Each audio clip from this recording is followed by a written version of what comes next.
December 16th, 1944, 5:30 in the morning, the Ardennes Forest, Belgium. Snow fell in thick curtains through the pine trees, muffling sound, turning the world into shades of gray and white.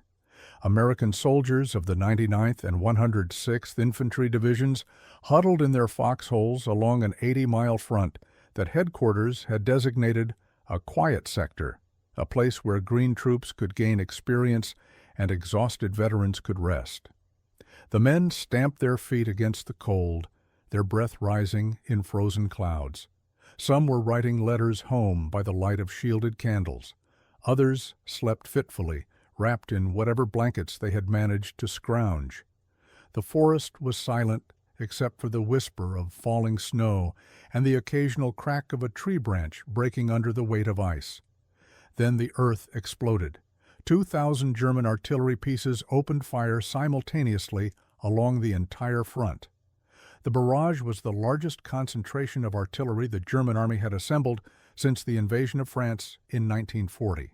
Shells screamed through the pre-dawn darkness, airburst rounds detonating above the trees in showers of white-hot shrapnel, high explosive rounds cratering the frozen ground, throwing dirt and snow and men into the air. The noise was beyond comprehension, a continuous thunder that seemed to come from the sky itself, that rattled teeth and turned thought into instinct. American soldiers pressed themselves into the bottoms of their foxholes, hands over their ears, mouths open to prevent their eardrums from rupturing, praying to survive the next second and the second after that. Behind the artillery barrage, 200,000 German soldiers and 1,000 tanks moved forward through the snow. Elite SS Panzer divisions, veteran Wehrmacht infantry, paratroopers, the cream of what remained of Hitler's army in the West, gathered for one final desperate gamble. They advanced in columns, their boots crunching through the snow, their tank engines growling in low gear, their faces set with grim determination. They were coming to split the Allied armies in two, to recapture the vital port of Antwerp, to force the Americans and British to negotiate peace so Germany could concentrate all its remaining strength against the Russians advancing from the east. They expected to slice through the American defenses like a knife through butter. They expected the Americans to break and run, as French soldiers had done in 1940, as so many armies had done when confronted by German military might. They were veterans of years of brutal warfare on the Eastern Front, survivors of battles that had consumed entire armies. They looked at the Americans with contempt, soft soldiers from a soft country playing at war while real warriors did the killing. They were catastrophically wrong. This was the Battle of the Bulge, the largest and bloodiest battle American forces fought in World War II. It would cost 19,000 American lives, wound another 47,000, and take thousands more as prisoners. It would rage for 6 weeks in the worst winter Europe had experienced in decades, and it would break the German army's back so completely that Germany would surrender less than 5 months later.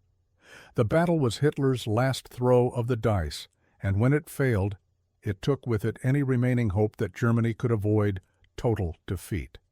To understand why the Germans launched this attack, why they believed they could succeed, one must understand how desperate Germany's situation had become by December 1944. 6 months earlier, on June 6, 1944, Allied forces had stormed the beaches of Normandy in the largest amphibious invasion in history. After weeks of brutal fighting in the hedgerows of northern France, American armored divisions had broken through German lines and raced across France. Paris was liberated on August 25th. By September, Allied forces were approaching Germany's western border. In the east, the Soviet Red Army had destroyed Germany's Army Group Center in Operation Bagration, killing or capturing 350,000 German soldiers. Soviet forces were now fighting in Poland, advancing inexorably toward Berlin. Germany was being crushed between two unstoppable forces. Its cities were burning under round-the-clock Allied bombing. Its economy was collapsing. Its oil supplies were nearly exhausted. The German army had lost 4.5 million men, killed, wounded, or captured since 1939. Most of its experienced officers and NCOs were dead or crippled. Its newest recruits were boys of 16 and men of 50, given a few weeks' training, and thrown into combat against battle-hardened American, British, and Russian forces. Yet Hitler refused to accept the obvious. He could not admit that his 1,000-year Reich was dying after 12 years. He could not accept that Germany would suffer unconditional surrender, occupation, and division. So he conceived a plan so audacious it bordered on fantasy. Germany would launch a massive counteroffensive through the Ardennes Forest, the same route German panzer divisions had used to conquer France in 1940. The attack would split the American and British armies, recapture Antwerp, and trap 4 Allied armies north of the breakthrough. Faced with such a catastrophic defeat, the Americans and British would negotiate peace. Germany could then transfer its remaining forces east to fight the Russians. The plan was delusional. Germany no longer had the fuel, the ammunition, the air support, or the trained manpower to achieve such an ambitious objective. But Hitler's generals dared not contradict him. Those who had opposed Hitler were dead, executed after the failed assassination attempt in July 1944. The survivors were yes-men or fanatics who told Hitler what he wanted to hear.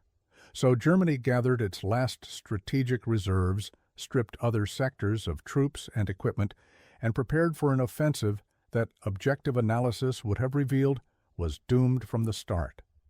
The Germans had certain advantages. They achieved complete tactical surprise. Allied intelligence had convinced itself that Germany was incapable of major offensive operations. The Ardennes Forest, with its steep hills, narrow roads, and thick woods, seemed impassable to large armored formations. The Americans had positioned only 4 divisions along an 80-mile front, believing the Germans would never attack there. Weather forecasts predicted clouds and fog that would ground Allied aircraft, negating Allied air superiority. German forces outnumbered the Americans nearly 5-1 at the point of attack. But the German soldiers who advanced through the snow on December 16th were not the supermen who had conquered Europe in 1940. They were exhausted, malnourished, poorly equipped. Their tanks ran on synthetic fuel that damaged engines. Their trucks broke down constantly. Their artillery had only enough ammunition for the opening barrage and perhaps one more. They had no air support. The Luftwaffe was a shadow of its former self with few planes and fewer trained pilots. Most critically, they had only enough fuel to reach the Meuse River, about halfway to Antwerp. They were counting on capturing American fuel dumps to continue the advance. The entire offensive depended on everything going perfectly, on the Americans collapsing immediately, on German forces advancing rapidly enough to seize fuel before they ran dry. The Americans did not collapse. They bent, but they did not break. In the northern sector, the 99th Infantry Division, mostly young men who had never been in combat before, held their positions for 2 days against overwhelming German assault. They died in their foxholes rather than retreat. Their sacrifice bought time for other American units to fall back to defensive positions. In the southern sector, the 106th Infantry Division was surrounded and forced to surrender. 8,000 men captured in the largest mass surrender of American forces in Europe. But their resistance delayed German advances for critical hours. Throughout the Ardennes, small groups of American soldiers fought desperate holding actions. A platoon would defend a crossroads until overrun. A company would hold a village for a day before falling back to the next village. Artillery crews fired their guns at point-blank range at advancing German tanks, then destroyed their guns and retreated. Combat engineers demolished bridges in the faces of approaching German columns. These were not planned defensive operations. There was no time to plan. These were acts of improvisation and courage by men who understood that every hour they delayed the Germans was an hour for American reinforcements to arrive. The symbolic object that came to define American resistance was the K ration, those small cardboard boxes containing a meal of canned meat, crackers, candy, cigarettes, and instant coffee. K rations were designed as emergency field rations, barely adequate nutrition for men engaging in intense physical activity in sub-zero temperatures. But American soldiers had K rations. They had food, however meager, however monotonous. German soldiers were starving. They had been on reduced rations for months. Many German units ran out of food within days of launching the offensive. When German forces overran American positions, they stopped to devour abandoned K rations, to stuff their pockets with American chocolate and cigarettes, to marvel at the abundance that even the lowest American private took for granted. A German officer who was captured later in the battle told his interrogators, "We knew we had lost when we saw how well fed the American prisoners were. Our men were eating snow for their thirst and roots for their hunger. The Americans complained about their rations. We would have killed for those rations." This was the reality of December 1944. America's industrial might meant its soldiers were fed, clothed, equipped, and supplied in ways Germany could no longer manage. Every K ration was a small symbol of the vast productive capacity that made American victory inevitable. But knowing eventual victory is certain is no comfort to men fighting for their lives in the frozen forests of Belgium. The first week of the battle was chaos. German spearheads penetrated up to 60 miles into American lines, creating a huge bulge in the front, hence the battle's name. American units were scattered, surrounded, cut off. Communications broke down. Commanders had no clear picture of where German forces were or where American forces were. Rumors spread of German soldiers wearing American uniforms and speaking perfect English, Skorzeni's commandos, specially trained saboteurs who created paranoia in American rear areas. American MPs stopped every vehicle, demanding passwords, asking questions only Americans could answer. General Omar Bradley was stopped repeatedly and asked to identify state capitals and baseball teams. In the town of Bastogne, a critical road junction, the 101st Airborne Division and attached units were surrounded by German forces. The Germans sent an ultimatum on December 22nd, surrender or be annihilated. Brigadier General Anthony McAuliffe, commanding the defenders, sent back a one-word reply: nuts. The 101st held Bastogne against repeated German assaults, fighting house to house, running low on ammunition and medical supplies, caring for thousands of wounded in makeshift aid stations. They held because surrendering was unthinkable, because American soldiers did not quit, because they trusted that Patton's Third Army was racing north to relieve them. George S. Patton performed one of the most remarkable military maneuvers of the war. When the German offensive began, Patton's Third Army was attacking to the south.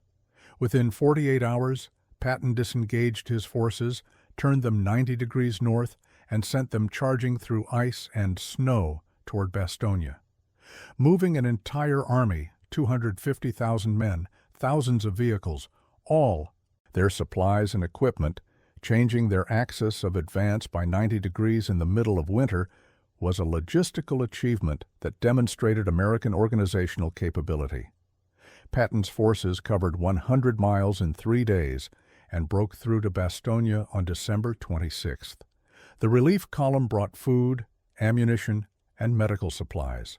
More importantly, they brought proof that the Americans were not defeated, that help was coming, that holding on mattered. The weather cleared on December 23rd. The clouds that had protected the German advance dissipated, and the Allied air forces struck with devastating effect. Fighter bombers strafed German columns on the roads, catching them in open terrain with no cover. Heavy bombers pounded German rear areas, destroying fuel dumps and ammunition depots. Transport aircraft dropped supplies to surrounded American units. The Germans, who had counted on bad weather to neutralize Allied air power, found themselves defenseless against aerial attack. German soldiers learned to freeze when they heard aircraft engines, knowing that movement drew fire, that running was suicide. They watched their trucks explode, their tanks burn, their supply columns disintegrate. Without fuel, without ammunition, without food, the German offensive ground to a halt.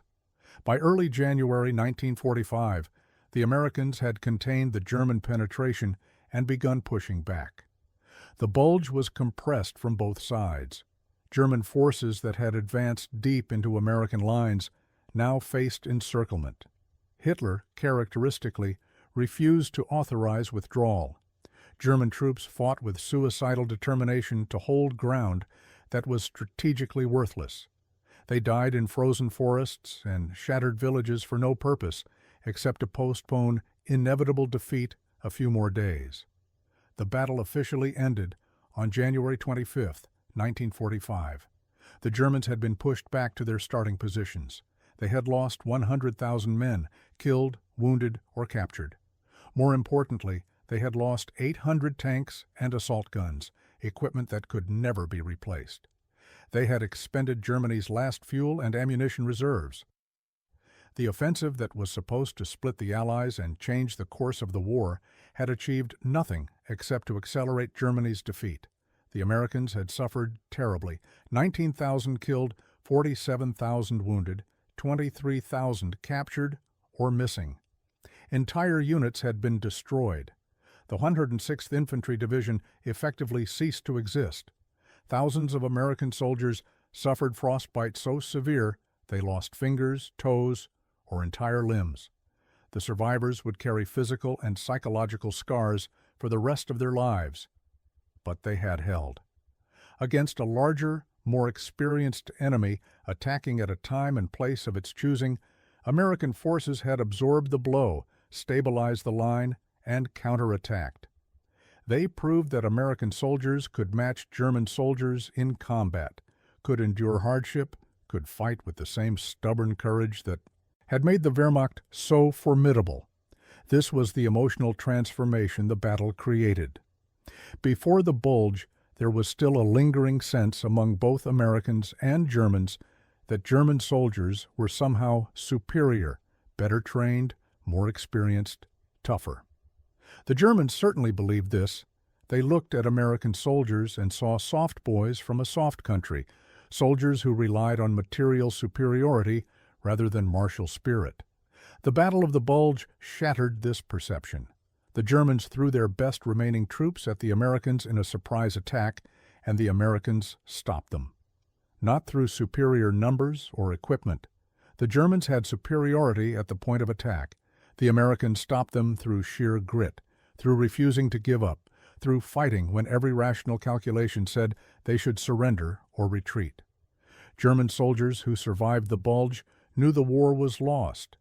They had seen American soldiers fight and knew they were facing equals. More demoralizing, they had seen American supplies and knew they were facing an enemy with effectively unlimited resources. One German tank commander interviewed after the war said, "After the Ardennes, we knew we were fighting not just the American army, but the American economy. We could destroy 10 American tanks, and 20 would replace them. We could kill 100 American soldiers, and 1,000 would take their place. They had everything: fuel, ammunition, food, warm clothes. We had nothing but the will to fight, and will is not enough when your men are freezing and starving." The American soldiers who fought in the Bulge returned to their units with a quiet confidence they had not possessed before. They knew they had faced the best the Germans could throw at them and had survived. They had fought in conditions that should have been unbearable: sub-zero temperatures, inadequate winter clothing, constant artillery fire against an enemy that outnumbered them, and they had won. They were no longer green troops wondering if they would measure up. They were combat veterans who knew exactly what they were capable of enduring. The battle transformed the strategic situation in Europe. Before the Bulge, there was still a possibility, however remote, that Germany could stabilize the front, trade space for time, make the Allies pay such a high price for every mile advanced that they would accept something short of unconditional surrender.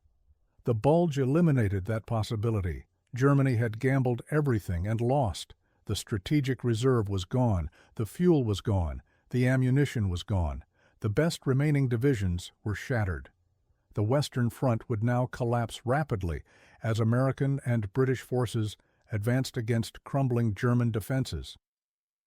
In early March 1945, American forces captured the Ludendorff Bridge at Remagen, the last standing bridge across the Rhine River. The Rhine was supposed to be an impenetrable barrier, giving Germany time to fortify the approach to Berlin. Instead, American forces poured across and fanned out into the German heartland. Patton's Third Army crossed the Rhine on March 22nd and raced toward Czechoslovakia. Montgomery's 21st Army Group crossed in the north and advanced toward Hamburg.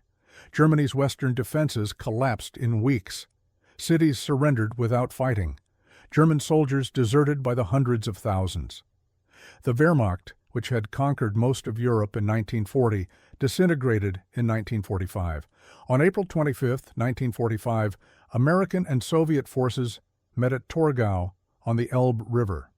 Germany was now cut in two. Hitler committed suicide in his bunker in Berlin on April 30th as Soviet forces fought through the ruins of the capital. Admiral Dönitz, Hitler's designated successor, attempted to negotiate partial surrender to the Western Allies while continuing to fight the Russians. Eisenhower refused. It would be unconditional surrender to all the Allies, or the war would continue. On May 7, 1945, Germany signed the Instrument of Unconditional Surrender at Eisenhower's headquarters in Reims, France. The war in Europe was over. The road from the Ardennes Forest to final victory had taken less than 5 months. The Battle of the Bulge was the hinge on which that victory turned. It broke the German army's offensive capability, expended Germany's last reserves, and demonstrated conclusively that American soldiers were the equal of any army in the world. More than that, it revealed the fundamental difference between democratic and totalitarian societies in waging total war. Germany was a militarized society where martial values were celebrated, where military service was considered the highest calling, where war was glorified as the ultimate test of a nation's character. The German people had been indoctrinated with Nazi propaganda for 12 years, taught that they were racially superior, that conquest was their destiny, that death in battle was noble. The German army maintained discipline through fear.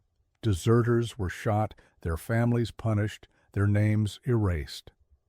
German soldiers fought because they had no choice, because surrender meant imprisonment or death, because Nazi ideology demanded total commitment.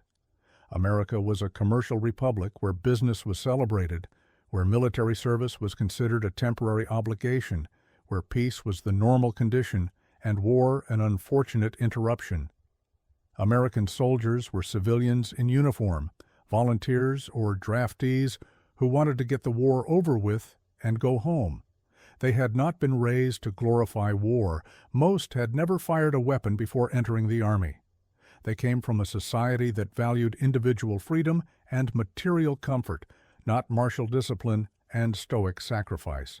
Yet when the test came in the frozen forests of the Ardennes, the Americans proved stronger, not because they were better warriors in some abstract sense, but because they were fighting for something real. They were fighting to preserve a society where people were free to pursue happiness, to build businesses, to raise families in peace. They were fighting against an ideology that glorified war, that murdered millions in death camps, that would enslave all of Europe if not stopped. This was not abstract. Every American soldier knew what he was fighting for because he came from it, from a world of freedom and abundance, however imperfect, that was worth preserving. The K rations they carried symbolized this difference. In Germany, food had been rationed since the war began. German civilians were hungry. German soldiers were starving. The Nazi state demanded sacrifice from its people while providing nothing in return except the promise of eventual victory that became less credible with each defeat. In America, rationing was mild and temporary. American civilians had full employment and rising wages. American factories produced so much that the nation could feed and equip not just its own military, but supply the British and Russians as well. The K ration, that small cardboard box that American soldiers complained about, represented a system that could mobilize resources on a scale Germany could not match. German propaganda had mocked American materialism, had claimed that Americans were soft because they valued comfort over heroism, that American soldiers would not fight when faced with real hardship. The Battle of the Bulge proved the propaganda wrong. American soldiers endured hardship as terrible as any German soldiers faced.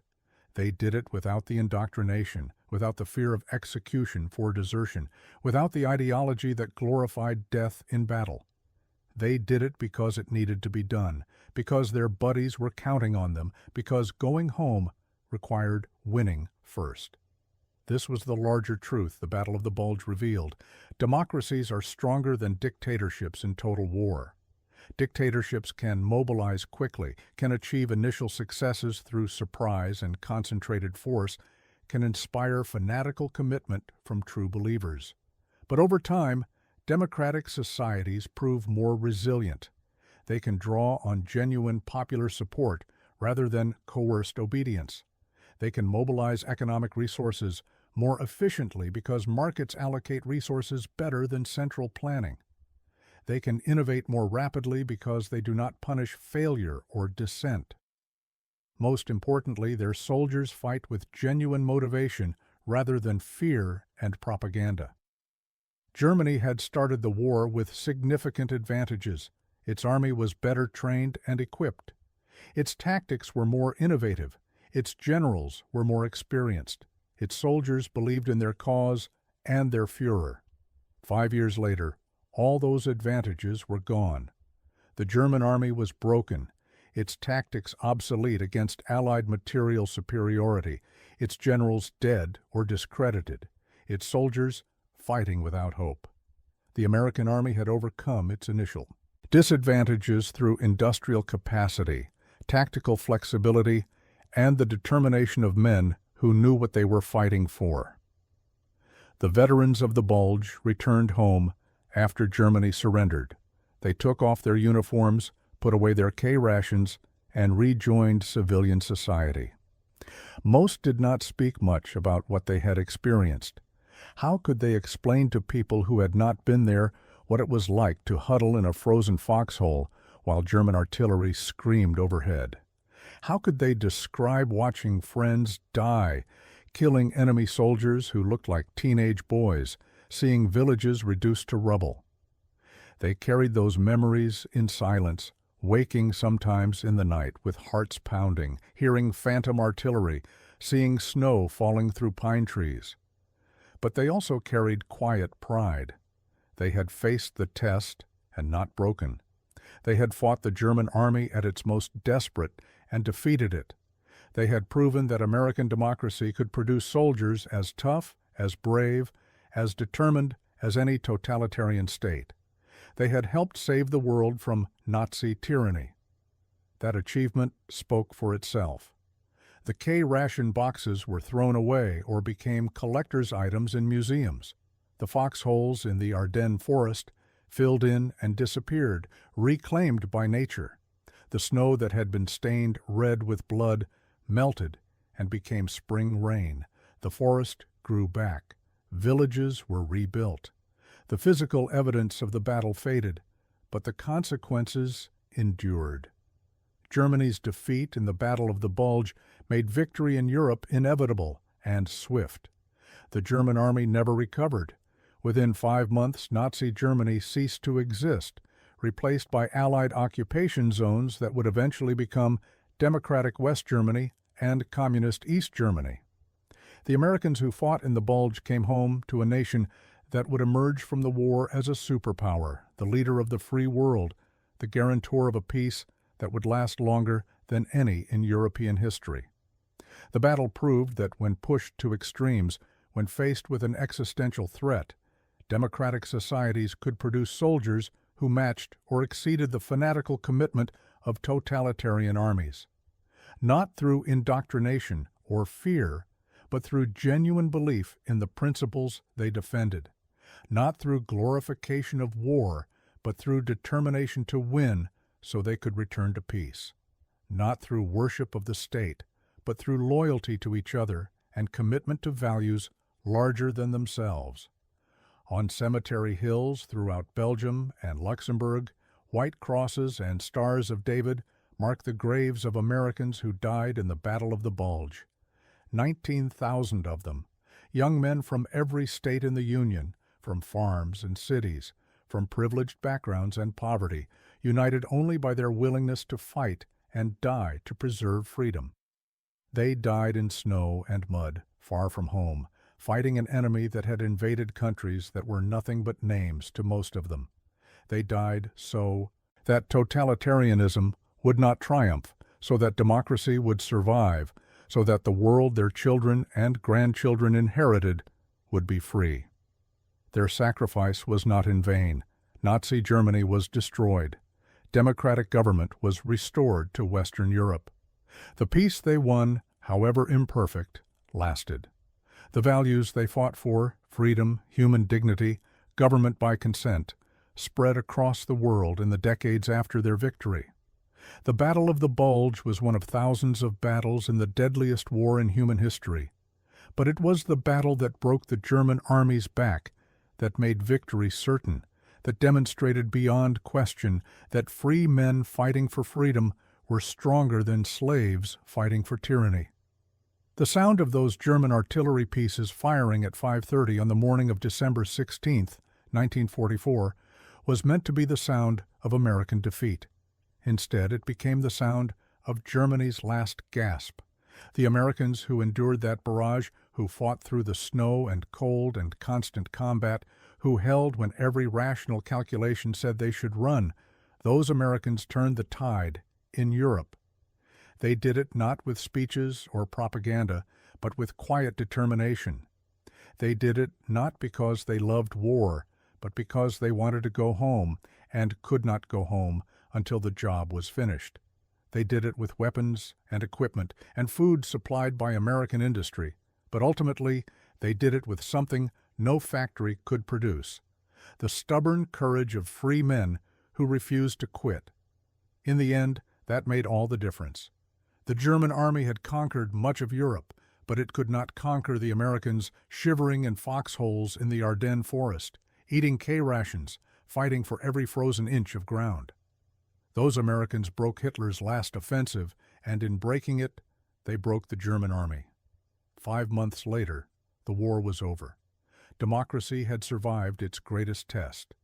The Americans who fought in the snow and the cold and the endless artillery had earned victory through grit and blood, and refusing to surrender when surrender seemed rational.